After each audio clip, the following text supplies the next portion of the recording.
பேரறிஞர் பெருந்தகை அண்ணாவின் 55ஆம் ஆண்டு நினைவு நாளை முன்னிட்டு வரும் 3ஆம் தேதி அன்று அஇஅதிமுக பொதுச் செயலாளர் புரட்சித்தாய் சின்னம்மா சென்னை மெரினாவில் உள்ள பேரறிஞர் அண்ணாவின் நினைவிடத்திற்கு நேரில் சென்று மலர் அஞ்சலி செலுத்துகிறார்.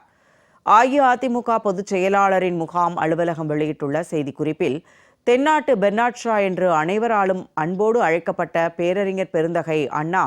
தமிழர்களின் வாழ்வில் எந்நாளும் நீக்கமற நிறைந்திருப்பவர் என்றும், தாய்மொழியாம் தமிழ் மொழிக்கு பெருமை சேர்த்தவர் என்றும், தனது பேச்சாற்றல் எழுத்தாற்றலால் தமிழகத்தில் மறுமலர்ச்சியை ஏற்படுத்தியவர் என்றும் தெரிவிக்கப்பட்டுள்ளது. பேரறிஞர் பெருந்தகை அண்ணா கடைபிடித்து வந்த ஒப்பற்ற கொள்கைகளை பின்பற்றி அதே வழியில் நாமும் தொடர்ந்து பயணித்திட அவரது நினைவு நாளான பிப்ரவரி 3ஆம் தேதி சனிக்கிழமை காலை 11 மணிக்கு கழக பொதுச் செயலாளர் புரட்சித்தாய் சின்னம்மா கழக தொண்டர்களோடு ஒன்றிணைந்து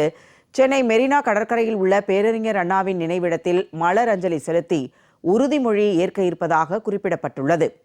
இந்த நிகழ்ச்சியில் பேரறிஞர் அண்ணாவின் கொள்கைகளை ஏற்றுக்கொண்டவர்களும், அண்ணாவின் தம்பி இதய கனியாம் நம் புரட்சி தலைவர் இதய தெய்வம் புரட்சி தலைவி அம்மா ஆகியோரின் பாசமிகு தொண்டர்களும், கழக நிர்வாகிகளும்,